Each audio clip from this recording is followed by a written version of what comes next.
Olá pessoal, tudo bacana com vocês? Sejam bem-vindos à nossa formação de IA aplicada a RH/IDP. Estaremos juntos aí nas próximas semanas. Sou o professor Alberani, vocês me acham fácil nas minhas redes sociais, em about.me/alberani. Ah, Bora lá, vamos começar a fazer uma introdução ao nosso conteúdo e entender o que a gente vai fazer aqui hoje. Nessa primeira aula, num total de 10 aulas, vamos fazer uma introdução à inteligência artificial e às suas principais aplicações, direcionando o nosso conteúdo para RH e DP. Então vai ser mais uma conversa, tento fazer um momento um pouco informal nessas aulas, né? E sempre que tiver alguma dúvida em algum contexto, em algum ponto específico, bora interagir, bora mandar um e-mail para a gente, mandar um chat lá na disciplina. A gente vai conversando e resolvendo as nossas pendências aí para frente. Hoje faremos uma introdução à inteligência artificial com algumas definições, dando um contexto sobre IA e desmistificando um pouco o uso de IA. Vamos falar de possíveis aplicações no contexto de RH, principalmente, né, RH e DP, alguns benefícios dessas aplicações de IA em RH e DP. Vamos tentar tirar alguns vícios que a gente pode ter de achar que RH resolve todos os problemas, que é uma bala de prata, né? Mas vamos entender que existem problemas que ela realmente nos ajuda e que ela pode contribuir com muita coisa.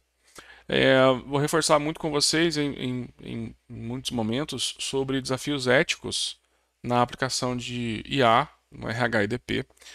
São problemas que a gente vai enfrentar ao longo do tempo e a gente precisa ter essa percepção sobre essas possibilidades. Bom, bora lá. Algumas definições de inteligência artificial. Não é uma coisa nova, não é uma coisa definitiva, né? É um processo acontecendo, né?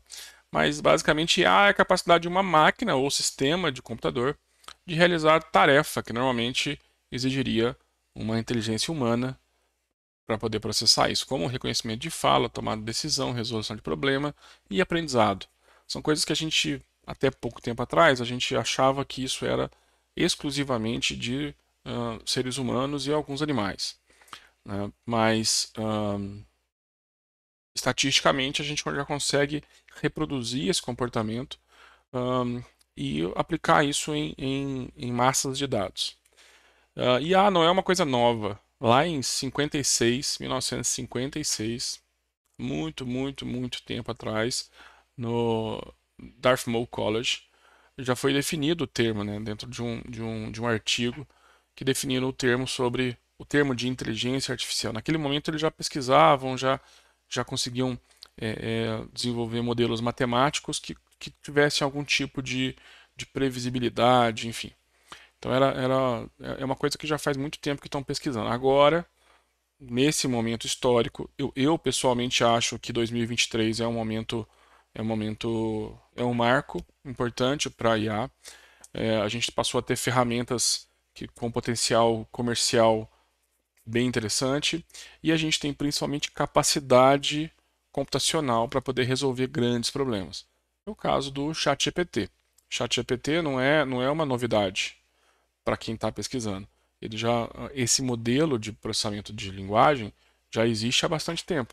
Só que o volume que foi conseguido com o ChatGPT nos últimos tempos, na versão 3.5, na versão 4, é alguma coisa impensável há pouco tempo atrás. Era, meu Deus, como assim? Né? E hoje em dia conseguiram e tornaram isso acessível e ainda está gratuito, né? Tem umas versões pagas, mas é possível usar e tirar benefício disso, né? A gente fala que a gente tem dois tipos de IA, a IA fraca e a IA forte, classicamente falando, né? A IA fraca, ela realiza uma tarefa específica. Então, jogar xadrez, reconhecer imagem, converter áudio em texto, reconhecer um padrão dentro de uma massa de dados, é o que a gente chama de IA fraca. IA forte é uma coisa que ainda bem que não temos disponíveis, né? Ela consegue realizar qualquer tarefa que um ser humano conseguiria fazer, né? No nível acima de um ser humano, né? E A gente acha, aí tem o time que joga a favor, o time que joga contra, né, de IA. A gente acha que quando isso acontecer, é, a gente vai ter uma questão complicada para resolver na evolução da humanidade, né? Porque será que a gente vai conseguir tirar proveito disso biologicamente, passarmos a ser biônicos? Se a gente passar a ser biônico, a gente deixa de ser humano como a gente é? Vai ter uma classe biônica e uma classe não biônica de humanos? Por exemplo, imagina que você consegue aumentar a capacidade cerebral, aumentar a sua possibilidade de visão, aumentar, tirar proveito da IA internamente, ou a IA comece a desenvolver é, é, comportamentos muito parecidos com seres humanos, enfim. É uma questão, é uma interrogação que tem que existir, né? Alguns pesquisadores falam que isso é bobagem, que nunca vai acontecer, que é, é, alguns pesquisadores relevantes, inclusive, né? Que é uma questão de existir relações não computáveis, né, comportamentos não computacionais, ah, mas eu acho que é uma questão de tempo, sabe? Porque o crescimento é muito forte e é exponencial, né? Então a gente tem que olhar com atenção para isso, ok? Bom, outra coisa que a gente pode fazer com inteligência artificial é usar técnicas de aprendizagem de máquina, né? Eu tenho uma massa de dados e eu posso reconhecer padrões nesses dados e a partir daí tomar decisão sobre esses dados. Existem muitas e muitas técnicas possíveis de aprendizagem de máquina. Vamos falar de algumas, né, conversar sobre algumas delas. Mas entendam que é um processo realmente de aprendizado. O script, o algoritmo, a ferramenta, ela tenta e ela pode ser, por exemplo, com um reforço positivo. Ela pode aprender com reforço positivo. Se ela conseguiu ir mais longe, se ela conseguiu atingir uma meta, a gente fala, dá uma estrelinha para ela e ela valida essa estrelinha como alguma coisa positiva. Se ela fez alguma coisa que ela não conseguiu ir tão longe, a gente não dá a estrelinha. Estou tentando fazer de uma forma mais abstrata, né, para a gente entender o contexto. Mas é um processo de aprendizagem mesmo, apesar de ser matemático e estatístico, né, é um processo de aprendizagem baseado em comportamento dos dados, né, em como é que foi a evolução histórica dos dados, tem algumas outras estratégias. Além disso, redes neurais. Redes neurais são técnicas muito comuns usadas em IA. Ela imita o funcionamento do cérebro humano num nível muito, muito, muito, muito pequeno, certo? Mas ainda assim é poderoso. E ela geralmente é usada para reconhecer padrão ou padrões de comportamento em grandes massas de dados. Então você pode criar uma rede neural que ela basicamente aprende a reconhecer rostos, certo? Ela identifica o que é olho, identifica o que é nariz, boca, mede as distâncias e fala assim, ó, aquilo é um rosto. E ela se aperfeiçoa nisso, né?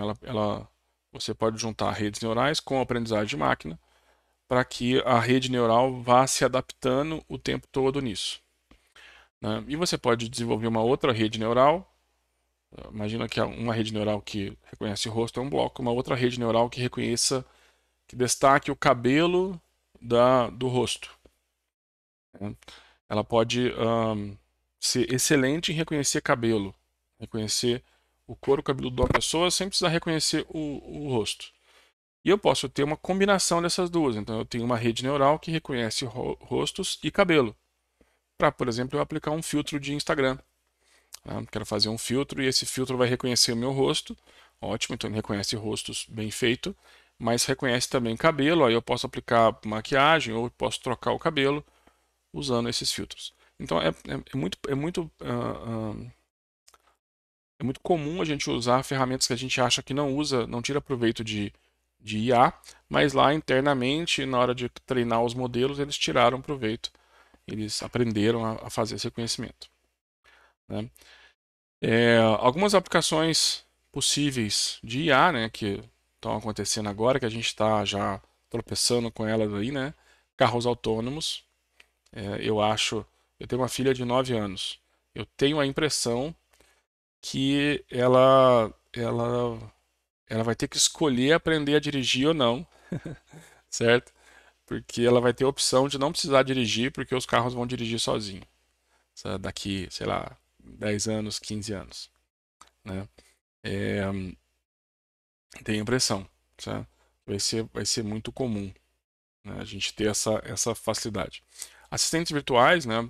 Muitos de vocês têm assistentes virtuais no telefone, Siri, OK Google, a própria Alexa, é, ela são assistentes que ainda não estão usando a capacidade total da IA, né, de como isso pode ser útil para a gente, né? Mas é um degrauzinho. Tá faltando só mais um degrauzinho para a gente chegar lá, para a gente entender como é que isso vai acontecer, né? Você pode aplicar essas informações em saúde, em finanças, em educação, em muitas áreas possíveis. Eu acho que saúde é uma coisa que vai acontecer rapidamente, né? Principalmente no diagnóstico por imagem. Então, tenho a impressão que daqui a poucos anos, se alguém quebrar um braço e for num atendimento médico, vai ter uma máquina onde vai tirar a radiografia do braço e, de posse da radiografia, a máquina vai imprimir o laudo. Sabe assim, sem precisar esperar o médico imprimir. Ah, não, porque o ortopedista vai chegar de noite, aí ele vai fazer o laudo para saber o que aconteceu com o seu braço. Não, eu acho que vai ser super rápido, sabe? A pessoa vai tirar uma radiografia do pulmão e vai falar se você tem ou não tem pneumonia. Sei lá, tô imaginando aqui, né? Porque reconhecimento de imagem é uma coisa que está evoluindo muito rápido no aprendizado de máquina, no aprendizado de máquina. Então a gente vai começar a encontrar coisas nesse tipo, né? A encontrar produtos comercializáveis com essas técnicas. E não só pesquisas lá no meio acadêmico, distante, onde um pesquisador juntou 10 mil imagens para poder. Enfim, isso vai começar a aparecer para nós no nosso dia a dia. Isso vai ser bem interessante. Bom, como é que a IA mudou a forma que a gente trabalha e vive até hoje, né? É, já faz tempo que ela vem sendo usada no nosso ambiente para muitas coisas, para coisas diretas e muitas vezes coisas indiretas, né? E como é que a gente encontra isso, né? É, toda tarefa que for repetitiva vai ter uma máquina para fazer, mesmo tarefas repetitivas humanas, né? É, não tarefas de máquina, vamos pensar assim, né? Mas ahn, tarefas que poderiam ser que precisassem de análise humana, mas que fossem repetitivas. É o caso de uma radiografia, por exemplo, né? É, se você tem sempre um osso que quebra de N formas e um ser humano analisa aquela imagem repetidas vezes, é possível treinar uma IA para poder olhar para aquela imagem e reconhecer alguma coisa, né? É, a gente acha que a gente vai ter uma mudança de paradigma, que a gente vai deixar de precisar dessa capacidade humana para tarefas repetitivas e passar a usar essa capacidade humana para coisas mais criativas, mais complexas. Então vai acontecer essa transição de trabalho. Aumento da eficiência é uma coisa que é muito nítida, né? Já desde 2015, por exemplo, no reconhecimento de imagem, a máquina já acerta mais do que pessoas com alto nível de experiência. Então, mesmo um médico super treinado, é, ele acerta de igual para menos do que uma máquina acerta num diagnóstico por imagem, por exemplo. Então, a eficiência da máquina vai ultrapassar os seres humanos rapidamente, né? Ela pode realizar uma tarefa muito mais rápido, com mais precisão, e ainda pode aprender com os próprios erros. Ela pode errar, assim como o humano pode errar, mas ela sempre vai para frente. O humano às vezes vai para frente, às vezes vai para trás. Sabe assim? É um problema da linha de evolução humana, né? Tem hora que a gente acerta muito, mas por N motivos, por N características de comportamento e de estados mentais, a gente pode ter momentos que a gente erra mais, né? A máquina não desce esse nível, né? Mesmo que ela erre, mas ela vai sempre melhorando. E muitas vezes essa melhoria é exponencial. Então o problema é esse, né? O problema ou a vantagem, né, é que às vezes a subida é muito rápida, né? Ah, daí a redução de erros, né? Ela consegue entender aonde ela errou, né? Sempre que a gente mostra, né, identifica os padrões de erro e ela melhora esse padrão. E personalização. Personalização é uma coisa que vai acontecer com muita frequência. A gente já sofre, a gente já tem isso no nosso dia a dia. A sua playlist de YouTube, por exemplo, ela é totalmente baseada em inteligência artificial. Ela repara que quando alguém usa o seu YouTube, que não é você, ele começa a te oferecer umas coisas estranhas, assim, sabe por quê? Porque o comportamento daquela outra pessoa é diferente do seu, né? E ele percebe essa diferença e ele não sabe quem está assistindo efetivamente, né? Então ele fala assim: ah, acho que essa pessoa parou de gostar daquilo, vou começar a entregar mais coisas assim. Enfim, ele vai tentando balancear e começa a te entregar outros vídeos. Aqui em casa acontece isso, né? Tenho a TV da sala, eu tenho que criar um perfil para cada um que assiste, porque se deixar minha filha assistir YouTube, por exemplo, e quando chega no momento que eu vou assistir, cara, ele erra para mim todas as recomendações. Por quê? Porque ele está tentando personalizar para aqueles dois ao mesmo tempo, né? Então ele vai acertar menos. Mas isso é uma coisa que vai acontecer. Netflix, YouTube, qualquer streaming de modo geral, Spotify, é, e até em outras áreas, né, de comércio, rede social, então nem se fala. Então todos esses ambientes te entregam personalização baseada em IA. Vão acontecer novas oportunidades de emprego, isso é fato, né? Vão começar a aparecer analistas de IA, vão começar a aparecer treinadores, testadores, né? Pessoas que vão ser desenvolvedoras de IA, né? Que vão usar IA em certos nichos, né? Que é o nosso caso, né? Você pode ser um especialista em fazer People Analytics, né? Baseado em IA. Você vai ler os dados, vai coletar os dados de um ambiente de recursos humanos, ou DP, e usando IA você vai inferir informações. Então isso pode acontecer, e é normal isso acontecer nessas transições todas de tecnologia ao longo do tempo. A natureza do trabalho vai mudar, efetivamente, né? A IA está mudando a natureza de muitas áreas, né? De como a gente faz o que a gente está acostumado a fazer. A gente está vendo agora, nas últimas semanas, alguns lançamentos de Photoshop, por exemplo, né? Onde você tem uma foto e você escreve, fala assim, ó, Photoshop, é, essa foto tem que ser na praia, né? Foto na praia. E ele entende que você está ali, que está lá uma foto sua, recorta você precisamente, troca o cenário de trás e coloca você numa praia, sem você precisar escrever isso. Então vai ter a forma de trabalhar vai ser alterada. Isso é importante entender esse momento, né?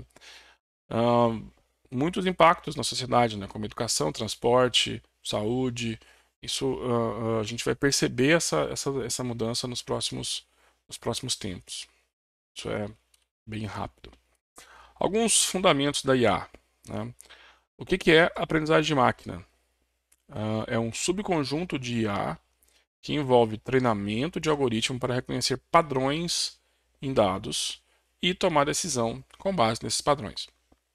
Então, é uma coisa que a gente vai fazer algumas vezes no nosso curso é alimentar dados para um modelo de aprendizagem de máquina. Esse modelo vai aprender a responder a esses dados. Quando eu injetar um dado novo, ele vai classificar, ele vai transcrever, ele vai é, identificar o comportamento do dado novo. Isso que é aprendizagem de máquina. Você tem pelo menos 3 tipos de aprendizagem de máquina, que a gente chama de aprendizagem supervisionada, não supervisionada e por reforço. Cada um com as suas abordagens e forma de treinamento diferente. Dado. O dado talvez seja o insumo mais importante para a gente trabalhar com IA. Que é uma coisa que vai acontecer às vezes você tem dificuldade de condensar o seu dado, de agrupar ele, né, de extrair ele de onde ele precisa, de onde ele está. Ele pode estar em sistemas diferentes, ele pode estar espalhado na empresa, ele pode não estar tangível, né, ele pode estar só no contexto, mas não estar numa planilha, né? Então, às vezes, a gente tem que trazer isso para um ambiente mais gerenciável, né? Todo aprendizado depende da qualidade do dado e se ele é representativo, né? Quanto mais representativo for o seu dado, maior é a previsão, a precisão nas previsões. Alguns algoritmos possíveis de aprendizagem de máquina, a gente vai encontrar, por exemplo, árvore de decisão, regressão linear, talvez um dos mais simples, redes neurais e algoritmos de clustering. E mais um monte de outros algoritmos possíveis que vão fazer, que vão ser adaptáveis a cada modelo diferente, né? Uma outra característica que a gente precisa entender é overfitting e underfitting. Isso vai acontecer às vezes com os nossos modelos. A gente precisa identificar isso e avaliar como é que a gente reage a isso, né? Então, overfitting é quando um modelo se adapta excessivamente ao seu dado treinado, né? Aí o problema é que isso gera uma boa performance no treinamento, mas uma performance ruim nos testes, né? Às vezes você pode treinar, por exemplo, treinar com um conjunto de imagens que tem, por exemplo, eu quero que o meu algoritmo aprenda a reconhecer cachorros, mas eu limito a duas raças de cachorros. Então ele aprende a reconhecer cachorro com um conjunto limitado das possibilidades. Aí de repente aparece um cachorro de uma raça muito diferente e ele não consegue reconhecer. Então ele se adapta muito a um conjunto de dados e acaba performando ruim quando encontra coisas diferentes, sabe? Então ele memoriza as imagens do conjunto de treinamento, né, mas não encontra características relevantes em outras imagens, né? Então é importante isso. Underfitting é um modelo, é quando o modelo é muito simples e não consegue capturar padrão importante, né? Então então, por exemplo, você tem, às vezes faltam dados para você conseguir encontrar o padrão. Um exemplo clássico é assim, você avaliar o preço de uma casa informando apenas o número de quartos. Concorda comigo é difícil de fazer essa relação?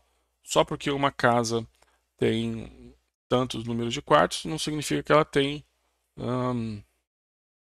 um valor A ou B. Então é importante sacar isso, ok? Beleza. Toda vez que você aplica um modelo, é importante avaliar o modelo, né? Você tem ferramentas para verificar se o modelo está correto ou não, né? Se, ele, se as previsões que ele está realizando estão dentro do esperado, né? Você pode fazer treinamento e teste, depois avaliar se os testes estão passando ou não. Tem algumas técnicas possíveis para isso. Redes neurais. Uma série de definições, né, de rede, estamos passando por todas elas. A rede neural é um subconjunto de aprendizagem de máquina. Então, dentro de aprendizagem de máquina, um deles é rede neural, que é inspirado no padrão de comportamento de um neurônio artificial, a gente chama de perceptron, né, que é um neurônio artificial, onde eu tenho entradas, uma função que agrupa essas entradas, ou que a gente chama de função somatório, e uma definição de saída, né, para esse grupo de dados. Muito parecido com o que funciona um neurônio biológico, né, um neurônio humano normal. As redes neurais são compostas por camadas de neurônios interconectados, onde cada peso determina a contribuição daquelas entradas e, consequentemente, daqueles neurônios para a saída final. Toda a inteligência fica nos pesos. O quanto cada entrada, variável de entrada, contribui para a saída que você precisa. Né? Então, essa composição ao final gera a inteligência que precisa gerar. Você sempre tem uma função de ativação, né, que determina com base em que vai dar uma saída positiva ou negativa, né? Ou vai dar uma saída ou não vai dar uma saída. Ou vai ser um valor discreto ou vai ser um valor linear. Enfim, essa capacidade de determinar a saída é o que a gente chama de função de ativação. Né? O treinamento de redes neurais ele envolve a alimentação dos dados. Você alimenta com os dados e descobre a saída. Quando você descobre a saída, você avalia o erro e você reajusta os pesos.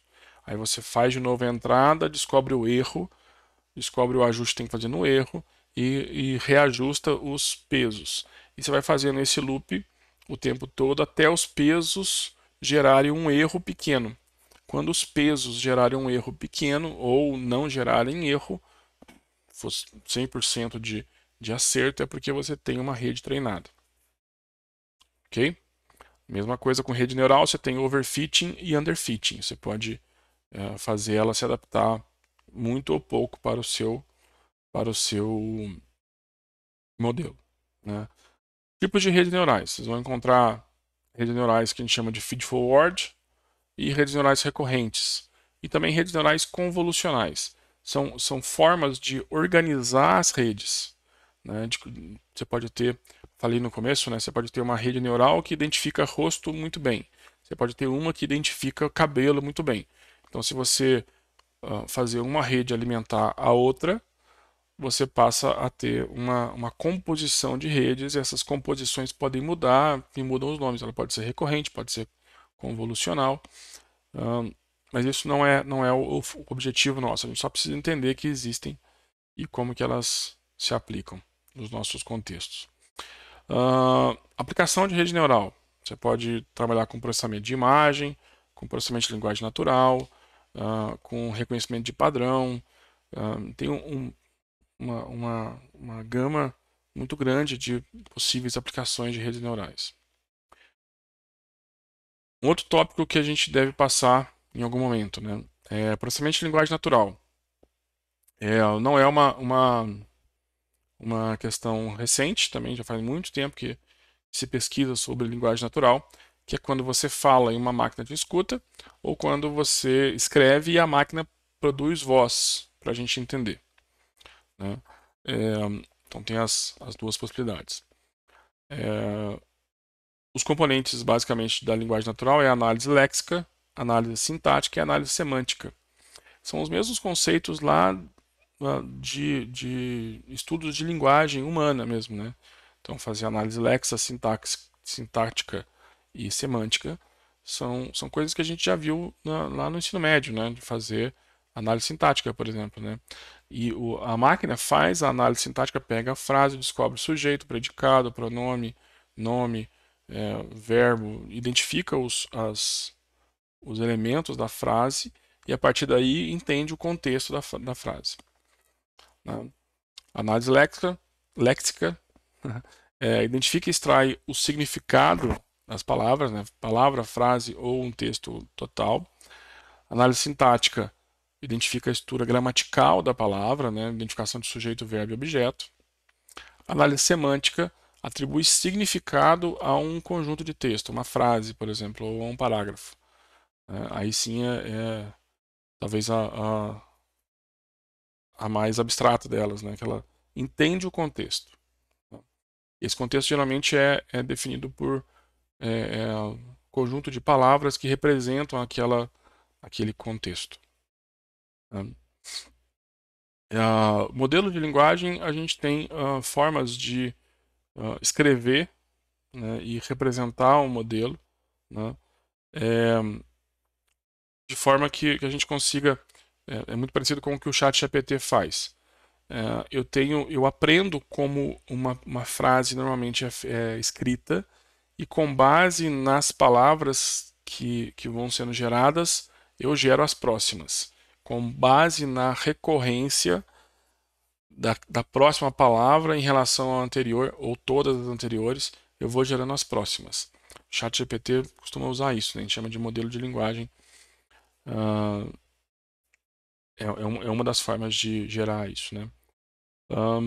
Representação de texto, eu transformo o texto num formato que possa ser processado pelo computador. Geralmente a gente tokeniza, né? A gente cria tokens, o algoritmo vai criar tokens de palavras, então ele não precisa guardar a palavra, ele guarda uma informação que representa a palavra ou o conjunto de palavras ou a frase, né? E a partir daí ele fica mais fácil de processar, né? Você pode aplicar processamento de linguagem natural hoje em dia, principalmente em chatbot e reconhecimento de fala, né? É onde a pessoa escreve alguma coisa no chat e esse chat conversa com a pessoa, entendendo o contexto, entendendo o conteúdo que tá sendo descrito. E não só conversar no chatbot e navegar no menu, certo? E reconhecimento de fala é, por exemplo, o dispositivo, né? Você fala com o seu celular, ok, Google, ligar para fulano de tal. Ele vai ligar para você. Então ele está reconhecendo a sua fala e aplicando isso numa ação. Ok? Bom, pessoal, vou quebrar esse vídeo em duas partes para não ficar muito longo. Ok? Já já a gente volta com aplicações da IA no setor de RH e DP. Beleza? Valeu, pessoal. Até mais.